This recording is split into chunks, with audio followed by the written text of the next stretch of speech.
Hey, what's good, people? This is the Option Podcast. This is episode 85. Got Chaim Schalk in the house. Chaim Schalk's in the house. Yes, the episode starts right now.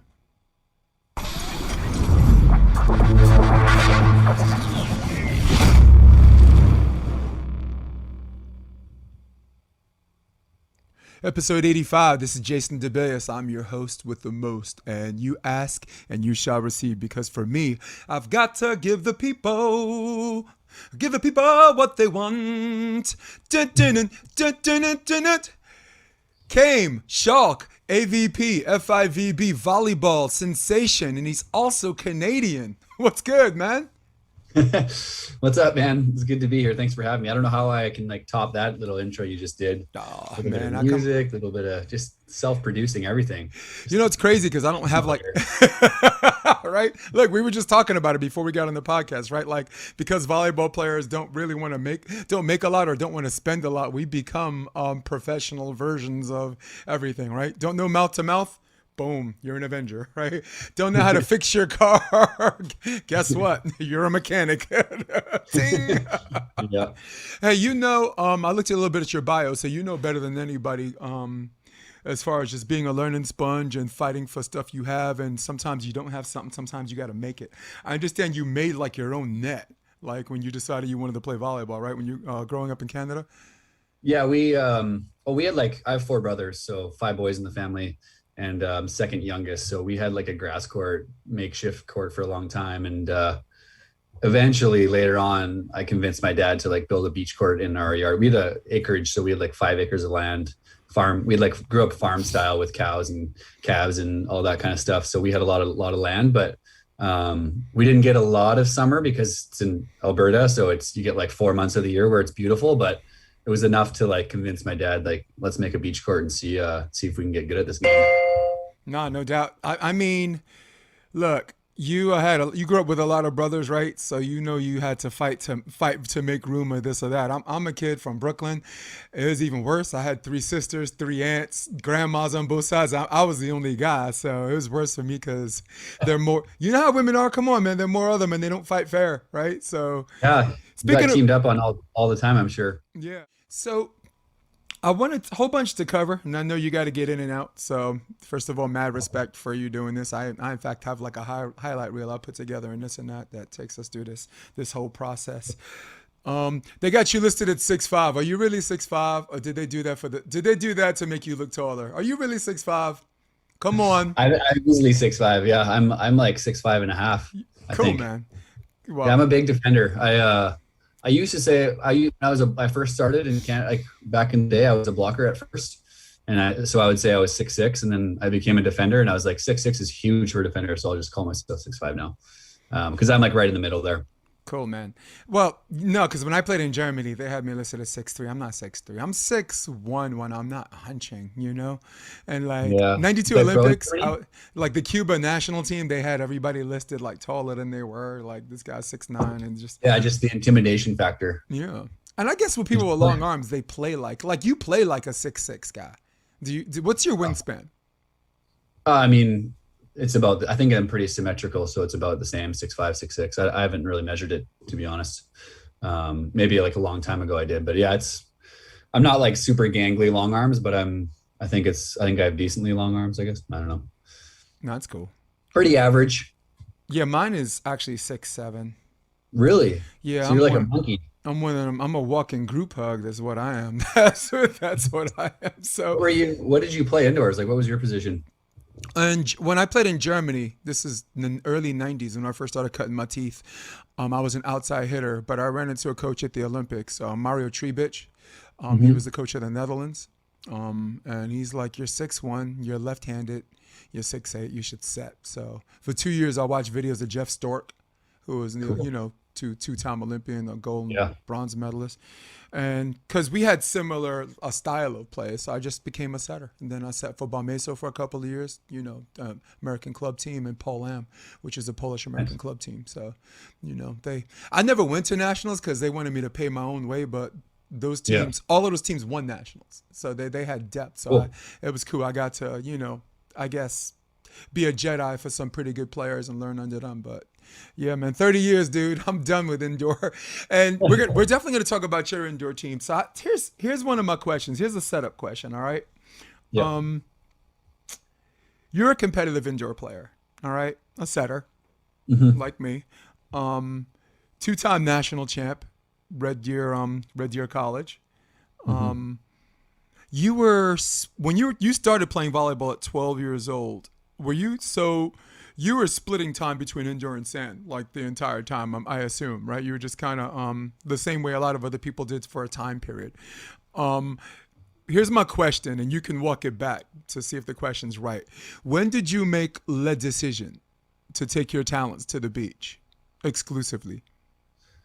Okay. Well, first of all, I was pretty much all indoor until like high school. I was like, because we didn't have beach, and we didn't have sand courts, and we didn't like, the most that I saw about beach volleyball was like 96 Olympics when Canadians Heath and Child got bronze, and they were amazing, that team. And that was what like made me like stoked about beach. We just don't have in Alberta where I grew up, like in Red Deer, we just didn't have the beach until we actually built one in our yard. So it was mostly indoor, and I thought for a long time like I wanted to be an indoor player up until middle of college and university, when I kind of stepped back a bit and started playing. That's when I started playing beach a lot more in the summers. So I would play like my full college year, and then the summer would actually finally open up for me, because there was like 8 years there where I was always playing like provincial team stuff for basically like, yeah, all the provinces would play against each other, and you just train right after the college season or the high school season. Even you just go play. The entire 20 guys would go to one city and basically just play indoor all summer. So eventually that finished, and then I started playing beach in the summers and started taking it more and more seriously. And it was like probably in my third or fourth year where I was like, felt just drawn to the beach, and was thinking like, debating like, should I go play pro indoor? Should I try to make a run there? Or do I want to just like follow my heart and go with the beach? And I just kind of committed to it, and ended up getting a tryout with the national team in Toronto, which was like, I basically had to like beg them to let me try out, because they didn't even have a clue who I was at that point. So I was like, can I please come out there and just try out? And then they're like, okay, we didn't really know you, but that's fine. And then Chaim, who's this guy? Yeah, who the hell's Chaim? That's not his name. Yeah. And it worked out really well for me. I guess like, yeah, moral of the story there was like, why not just try to ask sometimes for things, because I didn't normally do that. And I was just like, I would really want to pursue this. So it ended up paying off really well for me, obviously. Nice. Was the conversation about volleyball and longevity, did that come into play when you made your decision? Yeah, partly. And I had like knee problems playing indoor. I just, in my 5th year, I ended up having like a surgery at the end, right after.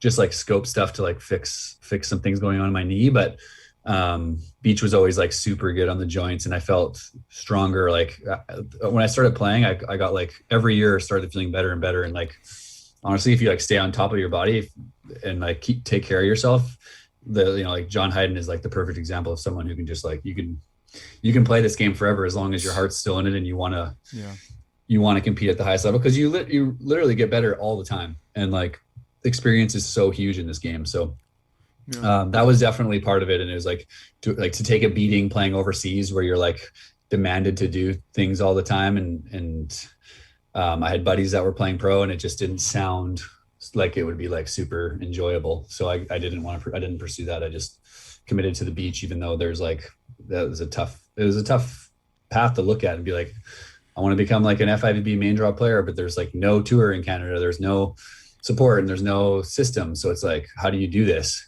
It's like, thinking back now, it's kind of crazy just to be like, that is crazy that I committed to doing that, because not a lot of guys would do that, I don't think.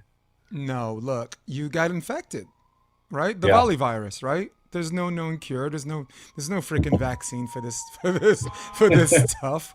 You know, yeah, you're seriously on fire right now. I don't know if you hear my microphone right now. Someone called a fire truck. This is supposed to be a command center. No, but listen, you mentioned John Hyden. John Hyden, to his credit, got out of indoor early enough. Like, you talk about the '96 Olympics. If you remember, he was on the indoor men's team.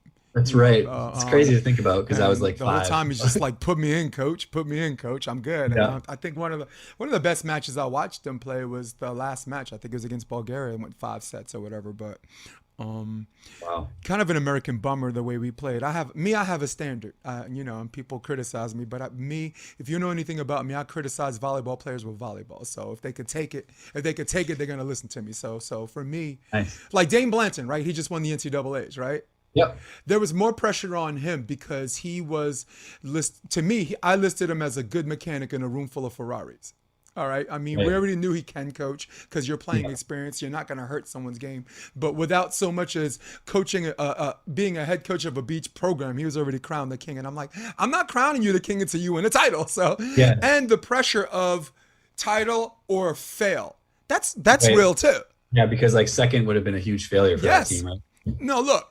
Coach is John Mayer because of what he had. He overachieved. You know, Right. you can't even name. You can only name the people who transferred from LMU, not the people who star in LMU. You know, Sponsor Right. was there, right? So, Right. Bokula was there. But I guess my question, getting back to you, John got out. I thought at the right time where Yeah. he was hitting his volleyball indoor prime. Didn't start to have these knee problems and this and that. Reid Priddy we could talk about later because that's a unicorn and we need to take him to Yeah. a lab and examine him. What age did you make that decision? I would have been 21 or 22, or no, sorry. I would have been 23 or 4. Yeah. It was honestly, right after my 5th year of indoor. So I played till I was 23 and already I was like, my body was beat up from college. So I was like, man, and that wasn't the only reason. I just really enjoyed the game. And I thought as a setter my whole life, it was like super fun to be on the beach doing everything, every skill, like passing, setting, like being the guy in control, like knowing that like the pressure in beach volleyball is totally different. You're like exposed right away if you're not good at something. Yeah. Whereas on the, an indoor, it's totally different. You can be a middle blocker. You can be an opposite that just hits balls and blocks balls and doesn't have to do anything else or whatever. So to me, that's just like, I just love that part of the game. So that was the main reason. Well, that's one of my compliments about you. You're one of the handful of players that can control how fast or slow the game goes. The more you get served, the more you dictate that. Like if there's a team that wants to play you fast, they get in the serve right away. Nah, you're gonna pick up some lines. You're gonna do side bends and sit-ups, but please don't lose that butt. So or if there's someone that's gassing, you're getting the ball right away. You're looking at the ref. You got to serve and this and that, and that's that can be taught, and some people it comes naturally. My guess it comes to you more naturally. I think so. Yeah. I mean, it's something that I've gotten better at for sure over the years. And I think it's just something that comes with maturity and like understanding, like, I think it's just kind of all game management stuff and realizing like a lot of it's just realizing what's happening on the other side. Like, are these guys looking like they feel fresh and good, or are they like an example was in Cancun against Brazil when Alison was dying and so was I though. And Theo was pretty dead too. But basically just like the conversation was like, we're hurting too. Like it's super hot and we're like, every rally is long and we're dying, but we're going to last a little bit longer than these guys. And that's going to be the difference. And at times you like speed it up and try to get a quick point, like what you said, like a fast, quick serve. Other times you just got to slow it down like crazy and wipe your glasses for an extra 30 seconds. But game management is, for me, it wasn't always easy like that. Like I wouldn't say easy, it's the wrong word, but it wasn't always like something that came natural to me. But over time, you learn things. Yeah, no doubt. And Cancun, I felt like, I'm like, is he the only guy that likes playing in the wind? Is he the only guy like pretending the wind is not there? I mean, I convey high complimentary and personal disgust on both levels of like how many people train in deep sand, people train in the wind, and like Cancun, all the fans are talking about, oh, it's windy, oh, it's humid or whatever. And I'm just like, not the players, because players, are the players we know, which is basically all of them. They don't make that excuse. There's just this, with all the training, you're fresh out of excuses. You put yourself in a position, like you just said, where you do or you do not. Right. There is no try. Ain't no try. So, I really love that when the wind picked up, and I understand it was swirly wind in Cancun. You look like the only guy. This is just my eye test. I wasn't at Cancun. You look like the only guy out there that looked like there was no wind. You look like you're having the time of your life. You're passing, okay, I don't know. Inland set, just float that set. If the wind brings it to my right shoulder, I'm good. How comfortable were you playing in these conditions? It's funny that you say that. I mean, I appreciate the compliment, but I didn't feel that good. I felt like it was just super tough. But like I was able to, what I was kind of good at doing, I think, is just like, it's good to like sit back and watch after like, even like our first couple practices, it was like, wow, like it is really tough out here. The ball, like you're jumping and the ball is like on your shoulder. Then all of a sudden it's like way inside and you're trying to, like you have to make crazy adjustments, but you see like afterwards, like everyone's struggling with the same stuff. So I think it's like the mindset is a little bit like, as long like everyone's going to struggle, but if we struggle a little bit less, we're going to have some success here. I personally, like, I didn't feel super comfortable, and it's good that I faked it enough. It sounds like, to make it look that way in your eyes, at least. But I've been doing this for a long time, dude. Yeah. And it was tough. Like, especially like setting was super tough. Like, cause you'd be going up to set and then the ball would all of a sudden be like 4 or 5 feet that way. And you're like, you're reaching out and trying to give Theo something hittable. And then like, it's just so many different variables that go, and then not to mention all the heat and everything. But it ends up being just like a game of just like who can grind and battle the hardest, and try to keep, like, a lot of the talk was just like, try to keep the ball alive, try not to make errors. If you limit those and make the other team play, you're going to end up winning a lot of those rallies. So that worked out obviously at times pretty well for us in Cancun. Yeah. I actually remember a play that you put your hands up to set and you ended up diving to bump set. You put your hands, it was like a hand set, and then I don't know, there was a gust and it yanked it away, and you true to your athleticism, it almost looked like a dive to a bump set. Go ahead. It was like, as soon as the ball, it didn't feel that windy at like ground level. And then as soon as the ball would go like above the antenna height, it would just basically blow up there. So you're like, you see the pass and you're like, oh, okay, that looks pretty good. And then you're like here, and then all of a sudden the ball like starts, like last minute just starts going that way. And you basically just have to like, and I saw like a ton of, like every player kind of did that at some point, where you're just like completely lose it because like a huge gust comes in, and then you're basically just fighting to make a half decent play out of it. But it definitely made us look a little bit funny at times. People watching were probably just like, what is happening right now at times? But then, we did a pretty good job of it. But then you look at some of these other teams that obviously, like Qatar, like these guys just like unbelievable in the wind. And so then you're like, that's a bit of a reality check. Like, these guys have obviously been like dialed in on this stuff for a long time. And we're battling with them, but it's like when we played that team in the playoffs of the first one, it was like, wow, like these guys are so dialed in. They have like, even when we were getting them out of system, they would like set each other so incredibly well that they were just crushing balls. And we like played that match and we were like, man, those guys, I would be surprised if they can keep up this level. Like, that's pretty crazy level that they're playing. And then sure enough, they like just kept that or beat that level the entire 3 tournaments, which was wild. So it's a bit of like a hit. They should be like, man, we got a lot more work to do. It's kind of a coach's wild dream too, to get some of these guys raw or whatever and this and that. Like Cherif has something, I'm right or wrong in nomenclature, something I call a dip and pull, where he just goes down as if he's going to go block. And then instead he goes down, boom, pull. And he dips so low, a lot of people are like high lining right into, it's like he punked you with a high school move or like a high school club move or whatever. But it's as a juniors coach, and, I coach privately as well. Yeah. I worked with Rafu and, Earl Schultz and Jake. I don't teach that to them because it's fun to experiment with them to see if they can do it, but there's only a handful of guys that can actually do that. And in real time, it's productive, like you're not going to teach Phil that. He doesn't have the mobility, right? He's stiffer than a board, right? So, if you were blocking, maybe you, but whatever. So, right. The athleticism is kind of like what I think about when I see him do stuff like that. It's like super fast twitch, and he's like getting low and then all of a sudden like exploding off the net, and you're like, okay, like that's just a good play. Like, he makes some crazy plays, and especially like in that, it's a good play, especially in like conditions like that, because the problem is like your vision goes away. Everyone's vision kind of goes away when the set's up there and blowing around. So you're basically playing the ball, and as a blocker, it seems smart to like make those little plays here and there, just because it's like normally you might see him like make that move and then you're like, okay, like I'll slap it fast instead of like trying to shoot over you or something. Mm-hmm. But yeah, the conditions in Cancun definitely were like good for stuff like that. Yeah. For everybody listening at home, that's Cherif and Ahmed. That's the team from Qatar. I actually learned how to say it because my wife kept saying Qatar, and I'm like, I'm not.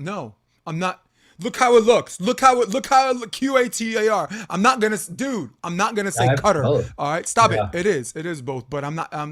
You can't. No, you can't make me say that. No, I mean, I'm gonna call you Chaim. That's cool. Yeah. Right. No one's gonna call me Hassan. I'm Jason. Right. So yeah, exactly. So, no, but congratulations to them. Made the finals twice, and then the third one.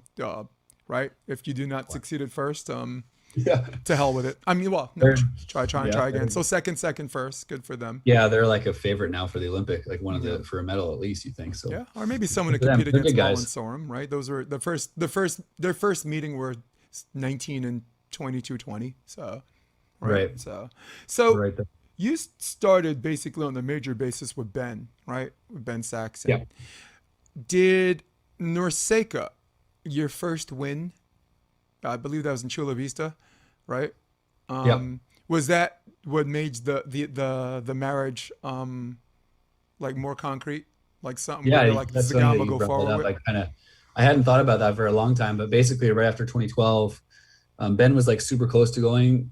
He lost like a play-in match to go to the Olympics, and then basically was like looking for something new after that and wanted to make like a really good push for 2016 to become like a top player, top team. And we talked, and I basically was like, dude, let's play this NORCECA and we don't have to commit to anything right now, but let's just play and see how it goes. And if you like it, then we can play. And if you don't, then you can try. Like I think he was thinking about playing with me or Sam Schachter. So it was like, and he was like the top blocker at the time. So it was like, okay. But yeah, I remember we went to California for like a week or two before that. Trained a little bit with like Jake and a few other guys, and then ended up just going to Chula Vista and winning that tournament. And then like right after the tournament, I was like, we were just kind of chatting. It was like, that went pretty well. Like, should we make a run at this next year? Cause that was the end of 2012 going into 2013. And it was kind of like, at that point we were thinking, we had both been living in Toronto and here and there. And then we basically just committed to be like, we need to move to California. We need to train with the best guys and figure this out, because no Canadian team had done really anything in the past 10, 15 years on the world tour up until that point. So we felt like we needed to do something different. And yeah, that kind of solidified everything. And then we ended up a few months later just moving full on out there to train with the best. So it worked out well. Well, that's one of the two keys to volley, indoor and beach success, right? One, for me, the two biggest keys, and I'm not making a false dichotomy, that's included but not limited to, iron sharpens iron, right? You went to California to make sure you have the right people to get honest reps, right? Jake's going to block some balls that a lot of people maybe in your region won't. And the second thing is coaching. The whole thing about, and I use this term a lot, average mechanic in a room full of Ferraris, right? I mean, and nothing about Dane is average, so I wasn't talking about him. I'm just talking about that as a general term, because I'm in California and I'm in the club scene, and there are some club coaches out there doing some real work, and there's some club coaches that are just making sure this boss team doesn't beat themselves, just glorified babysitter. Average mechanic in a room full of Ferraris. Mayor is the guy considered the guy who turns Ford Pintos into Tauruses. So, so how much of it was iron sharpening iron, and how much of it was coaching? I think, both, for sure. Both. We had, at the time, like we didn't come down here with a coach. We just we had Aaron Cadu was our coach for a couple of years, and he was awesome. And he would come down for like a week or two at a time. We ended up like that first year getting like a bunch of sessions with like Stein Metzger and just kind of figuring out what kind of style we wanted to play, what would make us have success at the top level, and kind of go from there. Because with like, it's tough in Canada. There's like no tour, right, to play, to like learn to like figure out how you want to play.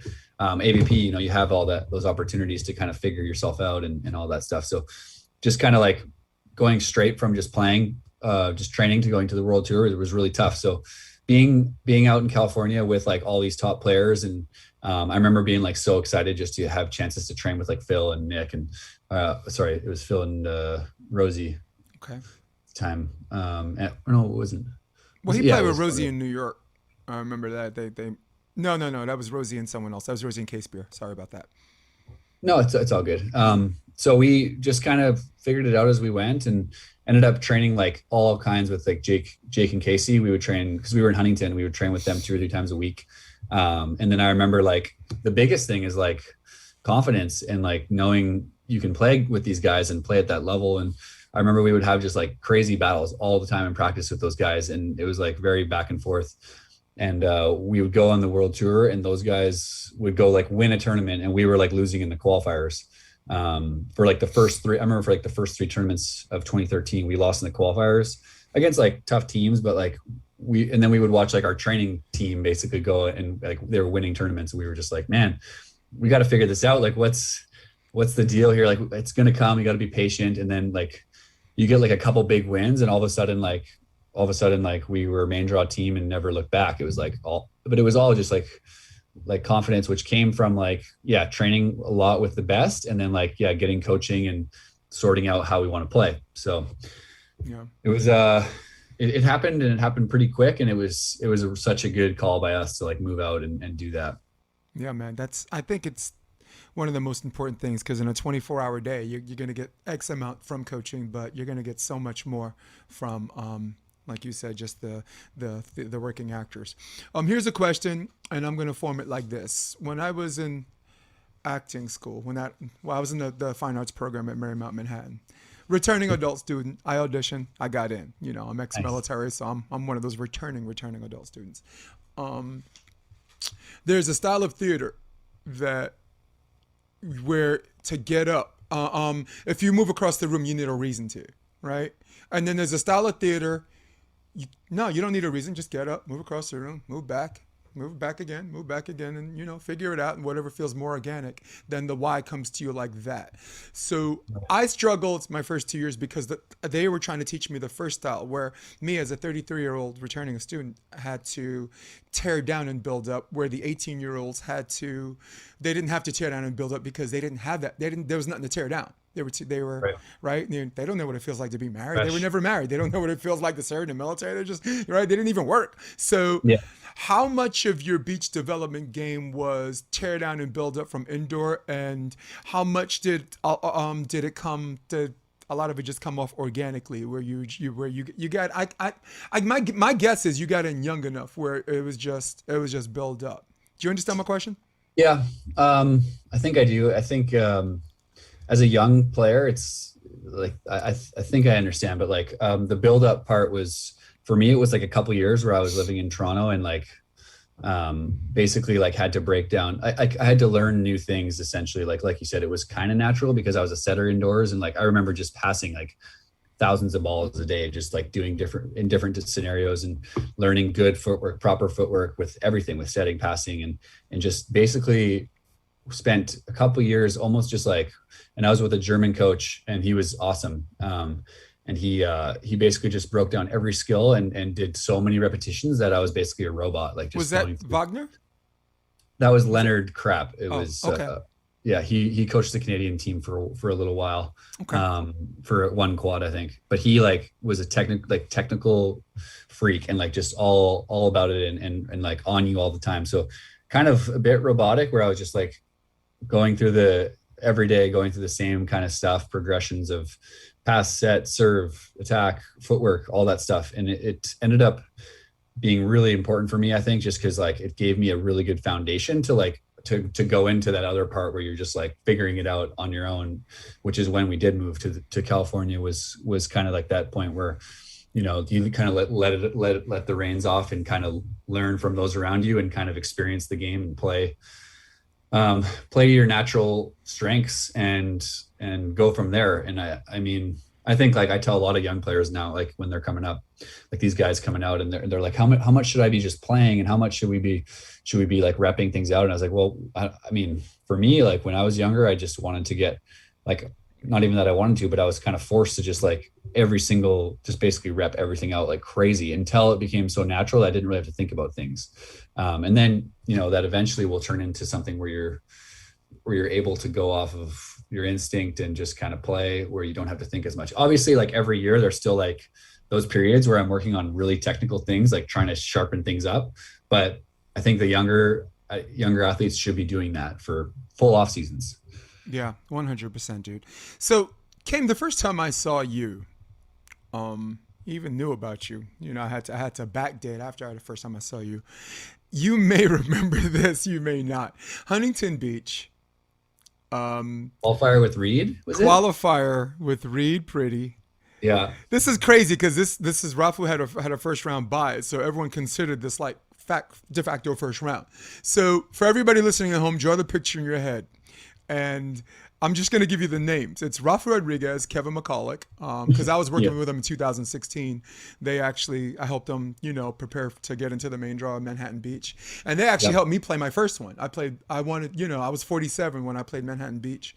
I just wanted to play one before I got too old, and if I want to talk about volleyball, it really helps to just, I'm a 30-year indoor player, so it just helped to just get in there so someone doesn't come up to me and say, why don't you play one, blah, blah, blah. So I did, 47 years old.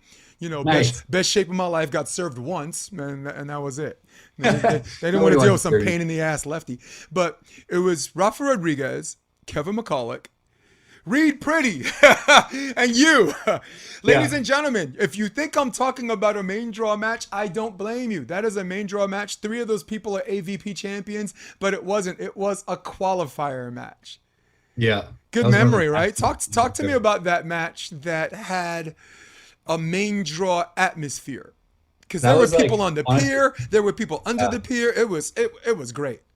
Yeah, that was like honestly one of the coolest matches I've played. It was like one that you wouldn't forget because like the pier was full. There was like people all around the court. It was like crazy high. It was already our 3rd match. I think it was your second. It was our second match. Yeah, because Rafu and Kevin got a bye. And you had to play in the play. We had 4 that day, I think. You lost. So you eventually lost to Clemens and Vaught. Yes, that's what it was. Sorry, guys. So crazy thing was that like I had been like double training with. So I was like Reid was like brand new to the beach, and we were just kind of like, yeah, let's play Huntington and see what happens. I had 0 points. He had 0 points. So we're like a bomb in the very bottom of the qualifier. We were like, okay, let's see what happens here. He's like working on like his approach the whole time and like trying to figure out timing and I was like trying to help him through some stuff because he was still really fresh. And so I was like training like double time with my regular partner and then with Reid, and I ended up like overdoing it a little bit. And I remember like right before it started, I started feeling a little bit of stuff in my hip, and actually like in that match, I ended up like I tore my adductor in that match. It wasn't like I tore it like crazy, but it was bad enough that like I like basically played the whole season on like a partially torn adductor. But it was like, I remember that game it was like midway through that game when it happened, and I just kind of like toughed it out. But that was one of the craziest games because it was like, I think it was like 15-13 or 16-14 in the 3rd. Yeah. And we had the freeze going too. And I just remember it was just, what I do remember is that it was like really high level, first AVP. So, and everyone was kind of jacked up. Lots of people were watching, and like Reid and I were like split blocking kind of both defenders. Yeah. And these guys were like playing super well. And Rafu has always played me really tough. Like he's always been a really good player. And because I played him when he was in Puerto Rico all the time, in NORCECAs and stuff like that. Yep. And we're buddies and stuff. So they had like a bit of a chip on their shoulder to beat us. And we were like kind of fired up. And that was just an epic game. I remember getting a block for the win, but it was like my only block probably of the whole match. When it counted. These guys were just, Kevin was just like carving us up, and like, my block was just like not like just way too like straight up, like I wasn't making any moves and stuff, and then I ended up like finally getting him one time. But it was such a cool way to kind of like, even though we lost in our next one or whatever one, I think it was maybe 2 after that we lost, but it was like such a cool way to like experience the AVP and like start it out, and even though I lost, it was like, or we had lost, it was like, man, like this is gonna be. I'm so stoked that I get to play on the AVP, and like the crowd and the environment is like one of the coolest things out there. Yeah. And kind of like, dude, that's like, a qualifier. What the hell's the draw supposed to look like? Like way nastier than so many of my main draw matches have been that I've had. So it's like, yeah, that was really cool, and I'll never forget that. Yeah, your lineup of opponents, because I was going through bvb.info just to refamiliarize myself.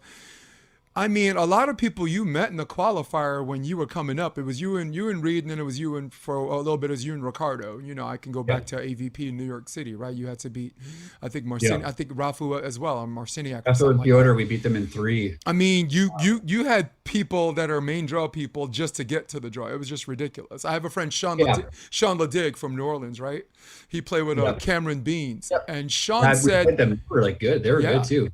And I'm like, Sean said he was in the best shape of his life. It was the first time he had no injuries. Sean's a late bloomer. He's a Division I basketball standout, but whatever, right? Got the virus, no cure. And he said, dude, it was the best game I ever played in my life. And if I didn't play Ricardo in game, we probably would have had a good shot of making the draw. But I just think it was hilarious watching you and Reid play in Huntington Beach in a qualifier match, and then New York, like all these people that think they got a shot in the draw, they basically pack up and travel there because New York, they think they can feast on the East, and then they wind up you guys second round or you guys third round. It's just I feel kind of bad, but it's like it's you or them. It's part of the game. It's you or them. I know. What? Come on, ain't gonna be you. Look, you Canadian, but you ain't that nice. I know. It's like it was. Yeah, I remember like with Ricardo, it was crazy. Like, because we all actually only had to play in only two qualifiers, because then we were main draw after that. Yep. But after that, pretty much. It was like crazy because he went into New York and he wasn't in shape. Like he hadn't been playing much, and so he just like kind of showed up. For Ricardo, rounds of shape. Yeah. Right. Exactly. So we just basically were like, we trained one time the day before. We were like, I didn't understand anything he was saying, and we were just like, okay, let's just play volleyball. We're both pretty good and see what happens. And that ended up being like our best tournament. Semifinals. Yeah. Qualifier to the semifinals. You beat Phil and Nick first round. I mean, look, a whole lot of unfairness to people who were in your way. Okay, from trying to win. Before I go more neck deep into the AVP, because I know we're in a limited time, and we both got places to do and people to see. However that works out. Maybe we edit that part out. Maybe we don't. Talk to me about the Rio games. Tell our audience, how did you get in? Did you win a NORCECA as a bid? How did you get in? Oh, we were top 15. You and Ben? Yeah. Yeah, we had lots of medals that year going in. You took Poland, right? 2016, we had maybe like 3 medals. We were second in a Grand Slam in Japan too the year before, so we were safely in. Right. Argentina, you did really good 2 years before that. Yeah, maybe. Yeah. Either way, it was something that was like our goal. That was our goal. Like we didn't want to qualify through NORCECA or through. I think that we wanted to be top 15 team in the world, and we ended up doing that. And Rio was. It was awesome. It was like the craziest part about everything was just, in short, like you could obviously go in depth into this, but just like the grind of those 4 years, just like making it happen and finding a way to qualify. And now I'm watching all these guys do it right now, and it's crazy. Like the amount of pressure and like how many results you need to get like 12 good finishes to be a top 15 team on the world tour is like, it's nasty. It's savage. So like that, what I'll always remember the most is like, the games were amazing and the opening ceremonies and all that stuff, and playing was really cool. And it was disappointing losing when at the end, it was like kind of just like tough that you're just done. But like the crazy thing that I'll always remember is like going through that battle and grind with Ben and with Jason Lockett, our coach, how tight we got and how much work we put into all that. And that part is so cool and like addicting to me. Like that's like the journey that I want to keep doing. It's like find a way to win to maximize your team, figure out the best way possible to get the most out of your team over like a course of several years. when you know it's like you pretty much sticking together for years because that's the only way to do it.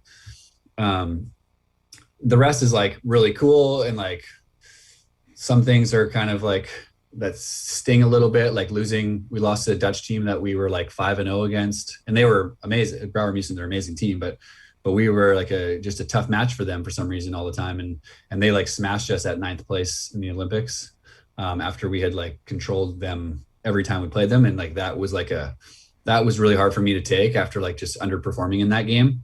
And that's kind of like given me fuel to be like, man, I want to do this whole journey again, and not just like the Olympics, but the journey. Nice. Probably sounds cliche because probably everyone says that, but it is real, like how that works. No, but you have a mental path too. Like eventually, I mean, I don't think someone needs to know you closely to know that Olympic gold is gonna be one of your major things. You have that's your goal. You got obstacles, you got tactics, you got expectations, right? I call it GOAT. Anyone who's ever studied theater, we call it GOAT. Goal, obstacle, tactics, expectation. So you have a pretty good plan, man, and I like it. So let's go. Sorry. Oh, you're good. All right, let's go to AVP for a little bit. I want to show a little bit of a highlight clip as we talk about some of the partners that you had, where you played at a high level that eventually led to your championship. So this is kind of a loner from your clip. These are just highlight Chaim Schalk films, but I'll continue to talk as we go. You played with Ricardo. Had some pretty good success, qualifier to the whatever. You ended up playing with Tim Bomgren, who I nicknamed Hitman for Hire. Like, all right, if you need a job, you need something towed, your cat's stuck in a tree. All right, there goes on. Sniper in the back. Yes, look, your cat gets stuck in a tree. You need to put out a fire. You need somebody offed. A little hit and run with a Chevy Cavalier. That is your man, Tim. Tim Bomgren is your man. Good with everyone. So, eventually, you played with Jeremy Casebeer. Yeah. And Seattle. Yeah, we played that whole year together. Yeah, but you had a good finish. I think you had a third and a first, right? Was it a third and a first?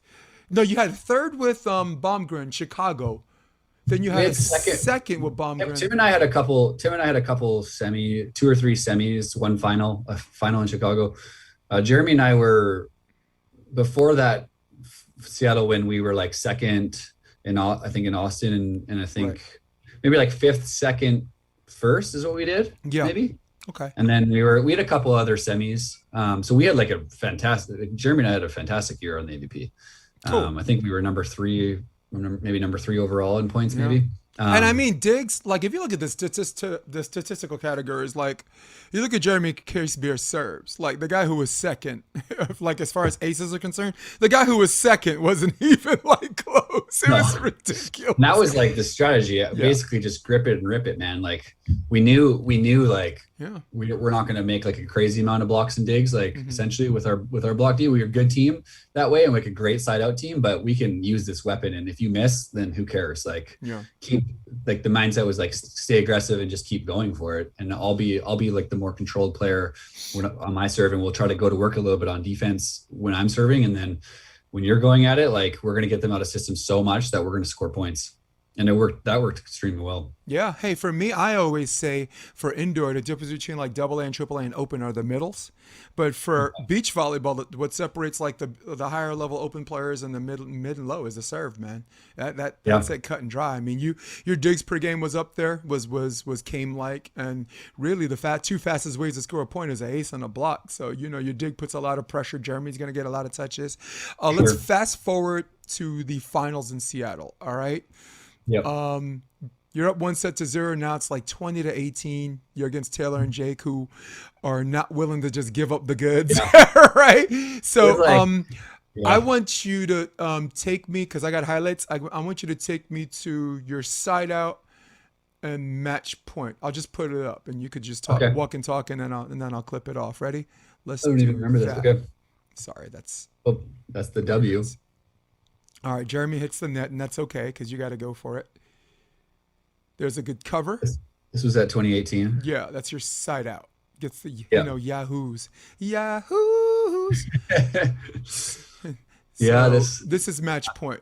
I remember both teams were siding out like crazy. Jeremy made a great touch, and then threw him up to let the man go. Like he went off that whole tournament. Like it was crazy. I've never seen him play that well. I don't think, like, serving was just insane. We were just clicking. Our side out was just on another level, I think.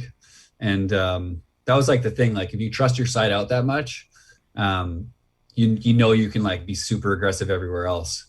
So getting our first win was like super, super exciting. And we like always shared that with Jeremy, and we're still close. And obviously like tough that we didn't keep playing together, but it's all, you know, it's a business and it's part of the game. But he was just a freak that tournament. And it was one of those ones where you're like playing at the top team and they're like putting all this pressure on you and climbing their way back in, and the freeze lasted forever. It felt like it was just like, it wasn't even probably that long. I don't even know how many. No, just what it felt like. It felt like it was like an hour. It's like, we just need to get like that one play, and then we made it happen. So that was like, one of those memories that you'll never forget. Yeah. Hey, look, Chaim, it's business, but it's good business. That's good business. As far as two teams taking the relationship as far as it could go, and as far as it could go was an AVP title. That's something I call good. That's something I call one of them good problems. you know? Yeah. So I really, look, I watch highlights of that, and I watched Jeremy's jump serve. I saw him miss one just long, but when he missed it, the way it hit the sand. You ever like skip rocks? You throw like a rock in the water, see how many times it skipped. This ball skipped 3 times like we were skipping rocks, and I've never seen anyone sizzle Wilson like that. It was just, I really thought the ball was just gonna catch on fire. It skipped the sand 3 times because it was like some weird straightaway miss, but for his point of contact looked like it wanted to come down, but there was something about like his near miss. You ever like a Mikasa, right? When you miss a jump serve on a Mikasa, it's like a damn luff balloon. What? Looks like you don't even know what you're doing. So you're like, what just happened? And I can't do that ever again. Like Patterson says, you gotta you gotta really risk it. You got to watch the semifinal in that tournament when Jeremy went like off serving right away to start that one. That was, watch those contacts, because that was like the craziest serving you can have. Just bomb, middle, sideline. We're up 7-0 or something. It was crazy. Yeah. You know what I couldn't find? I was looking for highlights for this, but I guess I ran out of time. The I formation Bobby Jacobs and Reid Priddy did. Forgot about that. For anybody listening at home, the I formation in football is basically a fullback blocking for the guy, blocking for the tailback, and maybe they go left, maybe they slash. But volleyball I formation, instead of guys are side by side, one is front and the other guy's behind him, and on the server's toss, they decide where they were going to play. Oh my God, it was entertaining. That was a great tournament.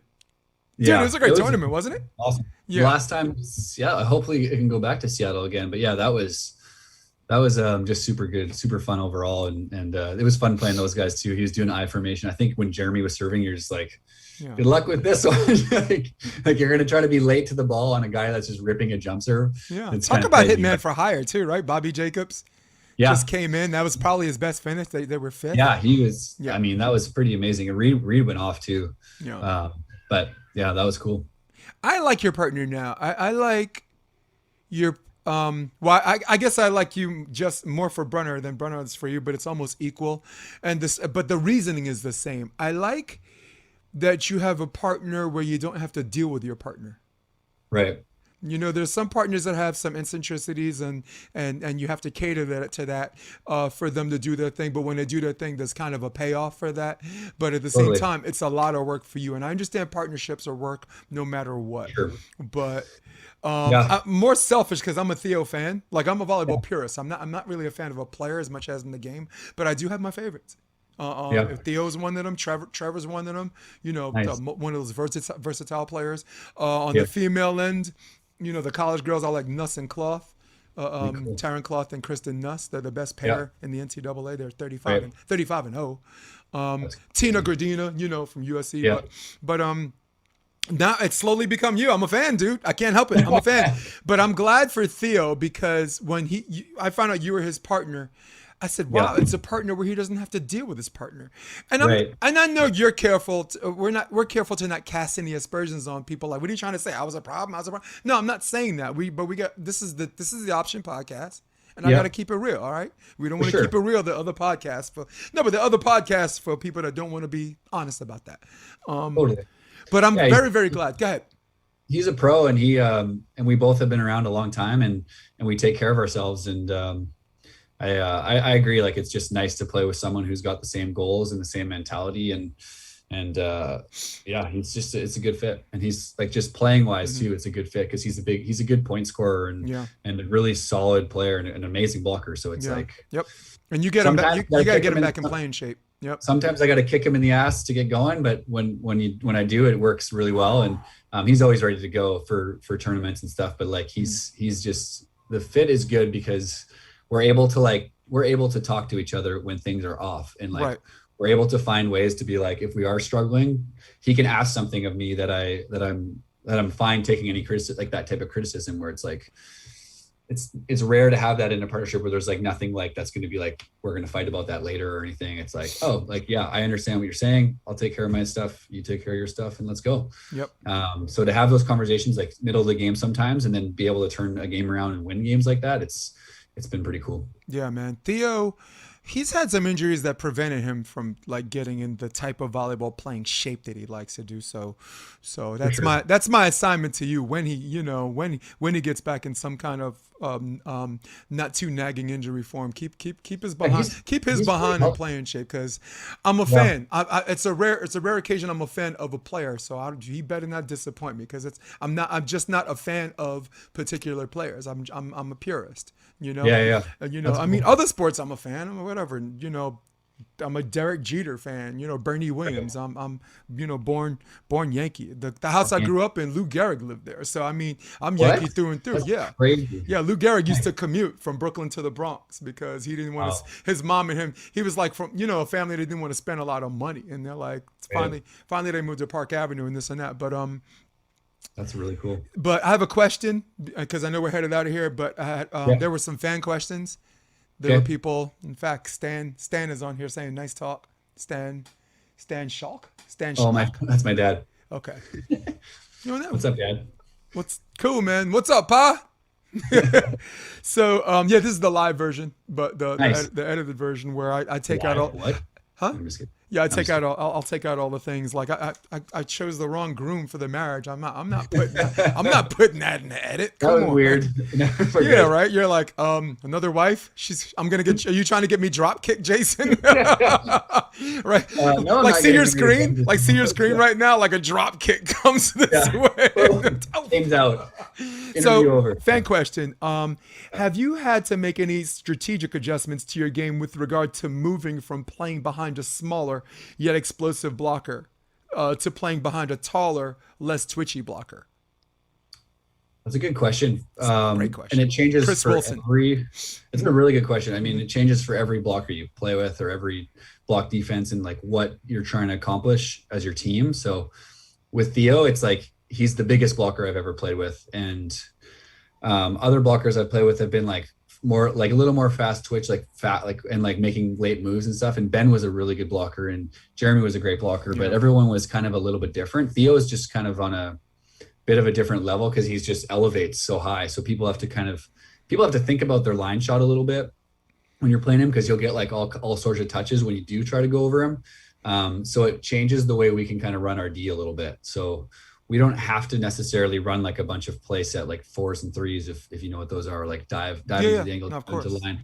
A lot of times I'll just give him the freedom to, we're blocking one, but if you see something, he's like by far the most instinctual blocker I've ever played with. So like, if I'm sitting in the angle and he's blocking line, I'm totally happy with him diving in and taking that away from me at times, because that's a great relationship too. Blocker freedom. Everyone's so good side out wise that like, World Tour, someone's trucking in and they're going to light me up, then I want Theo to go in there and block that big ball, because for me to like make a crazy dig off of like a Dutch guy bombing a ball into the angle and then also transitioning it is a lot tougher than a block going in and just roofing it, right? So we have that like freedom for both of us to kind of like read the play and go with what we're feeling at that time. And I'm not going to get like frustrated with him if he jumps into unless it becomes like a pattern or something. I'm not going to get frustrated if he does something that gets in my way where I would have made a play or something. Because Right. I think you're going to win more than you're not in those situations if you trust each other. So he is super instinctual, and we have like a lot of scenarios for different teams, and for like if we are feeling good or like feeling like we can't make a stop or something, then we have like different options of like what we want to do with our block D. So sometimes you get a little bit more crazy and start moving play set stuff, and other times it's like when we're playing our best is we're pretty straight up and making them have to beat it. Like, go ahead, try to beat the block, try to beat it past me and see what happens. And both work at different times against different teams. So there's a million different variables, but it's a good question. And yes, it does change a lot with like, smaller teams will basically run a ton of different play set stuff where you're just trying to play a little bit of a chess game that way. And then other teams will be a little more like natural, free flowing with how you want to run it. Well, as a result of giving each other that autonomy, every time he's taken away, a lot of times when he takes it away, it's a stuff or it's an intelligent redirect right into your defense off the I call it the option, but it's not an option, it's third hit. I keep saying on two, and someone keeps correcting me. And it's like no, it's a beach. Block is a hit, so it's not an option. I look at it. Mm-hmm. I kind of look at it the way you're saying, like if Theo makes a touch, I'm basically trying to option him. Right. Because technically it's the third hit and you have to do it, but it's kind of like in the mindset of like, if someone hits a cut shot and he doesn't touch it and I'm trying to option him anyways, it's almost the exact same thing. So don't worry about it. Don't worry about what those haters are saying about that. Yeah. Hey, look, I'm gonna give you a piece of advice before we leave, because we have about a minute and a half left, if not less than a minute. Yeah. Don't feed the trolls. Don't feed the trolls. This podcast got a little bit more popular. I got, the viewership went up to like 15,000 an episode on Facebook. Wow. So, and there's always going to be people that give me constructive criticism. There's always some people be like, "Who's this clown?" or whatever. And right. don't feed the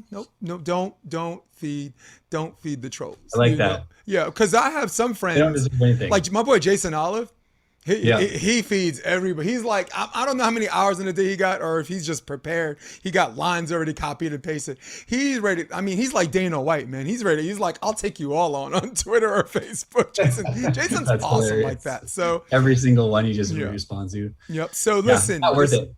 The cool thing is we have just enough time to only talk about volleyball. All right, I was going to talk about MMA or other sports and this and that, but we allowed each other just enough time to talk about volleyball. And guess what? For old school volleyball, from our group site, that these great guys and these grouchy bastards and these awesome volleyball personalities, they're gonna love this episode. So this one's for you guys. All right. Anything people want to know more about Chaim? Where do they go? What site? Mostly just Instagram. Kamer is my handle on Instagram, and pretty much everything runs through that. Otherwise, I'll share this on my like Facebook and whatnot, my athlete page. But I would just say just Instagram's cool. I have a website, chaimschalk.com, but I haven't updated that for a while. So all right, cool, man. All right, on that. Hey guys, Chaim might love you, but I can't stand you. In fact, I'm out of here. So for all of you at home, for all of you on your desktop, iPad, iPod, whatever, Droid, this is Chaim Schalk. This is episode 85 of the Option Podcast. We're out. Come check out the Option Podcast on optionvb.com. It's also available on iTunes and Spotify and on YouTube under the NY Varsity Sports handle. You're going to love what you hear.